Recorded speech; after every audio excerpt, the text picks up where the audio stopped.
आज हम देव कुमार सिंह कुछ गीत के लाइव लेके गा रहल बनी। हमरा संग में द्वेष दुबे जी, पंडित द्वेष दुबे जी, बहुत सुंदर तबला वादक और बहुत संस्कार के पक्का आदमी। पवन जी आरा जिला ग्राम डुमरा, यहाँ का हाल ही में शादी भइला। हम इहे कामना करब हर देवी देवता से कि दाम्पत्य जीवन बहुत सुखमय बीते। बहुत ही सुंदर बेंजू वादक, 3 जिला में है बेंजू के जोड़, हमारा ना मिलल। आई हम नहीं कहत, बेंजू वाला लोग भी कहेला कि ना पवन जी बहुत अच्छा। अब रउआ समझी के सामने वो गीत हम सुनावे जा रहल बानी, जौन गीत के शुरुआत हमको नहीं गावे के। एक बाद में हमारे बेटा बबुआ पवन करे कि काका बहुत दिन गौला, अब हमरा हम जाते नहीं है गीत के गा देवे। हम कहनी कि बहुत अच्छा। अब ऐसे खुशी का हुई कि हमारे गीत के आगे बढ़ावो, चाहे ओकरा के नाम रोशन करो। वह गीत हम रउआ समझी के सुनावे जा रहल बानी।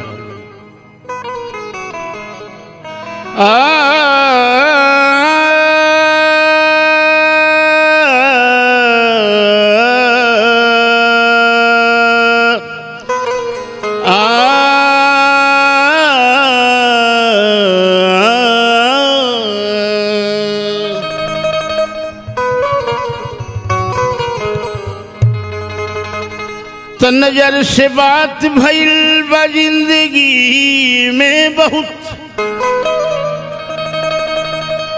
नजर से घात भइल बा जिंदगी में बहुत।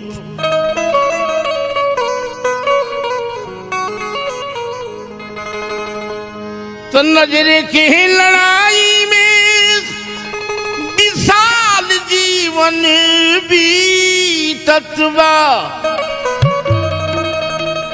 नजर से मात भइल बा जिंदगी में बहुत।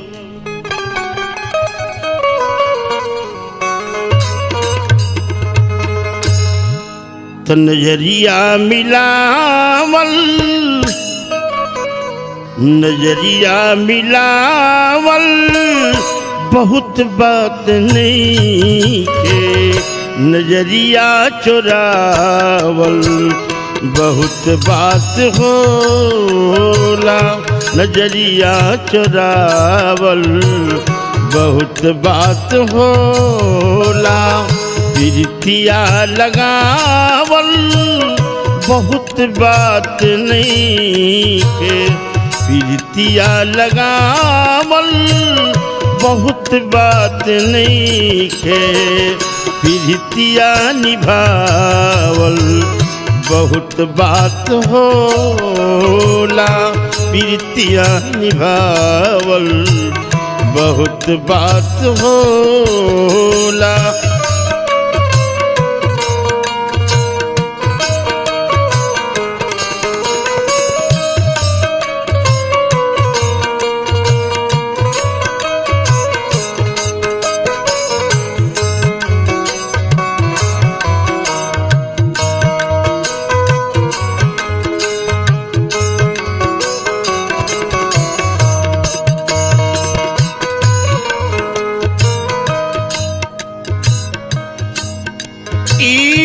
मुस्की से सऊ से भड़क जल दुनिया, सजावल संवारल खरक जाई दुनिया।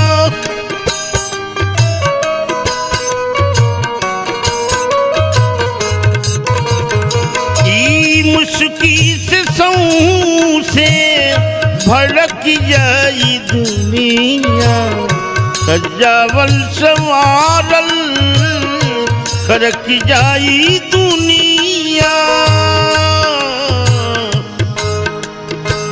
ई रोगवा धरावल बहुत बात नहीं है, ई रोगवा धरावल बहुत बात नहीं खे, ई रोगवा दबावल बहुत बात होला, ई रोगवा दबावल बहुत बात होला।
अगर दर्द नहीं खे तो प्रीतिया के आड़ली, दर्द के खजाना बा जतना लिकाढ़ली।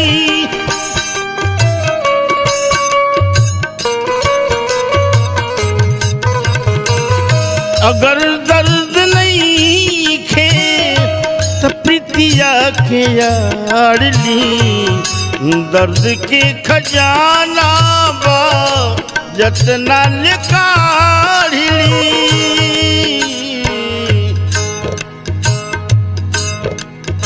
ई अगिया लगावल बहुत बात नहीं है, ई अगिया लगावल बहुत बात नहीं है, ई अगिया बतावल बहुत बात होला, ई अगिया बतावल बहुत बात होला।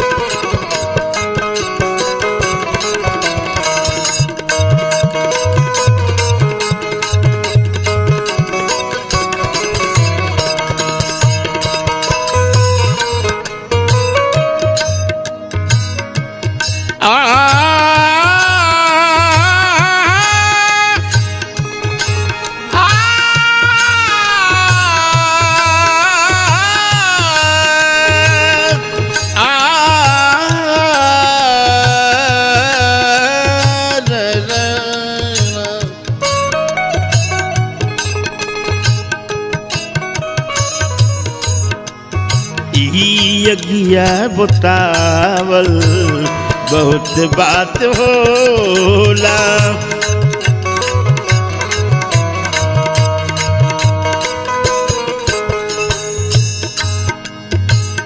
ममच के जवानी के मौसम कटेला, दिन के न चैन रात जगले बीतेला।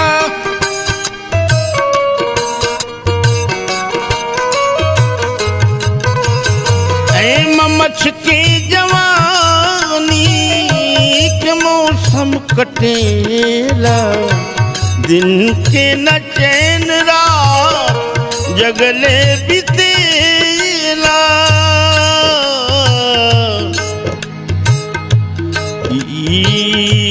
रहिया धरावल बहुत बात नहीं है, ई रहिया धरावल बहुत बात नहीं है, ई रहिया चलावल बहुत बात होला, ई रहिया चलावल बहुत बात होला।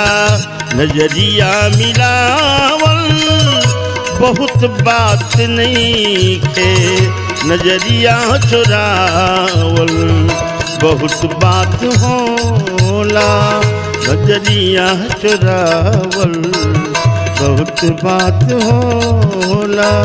नजरिया चुरावल, नजरिया चुरावल, नजरिया चुरावल बहुत बात होला।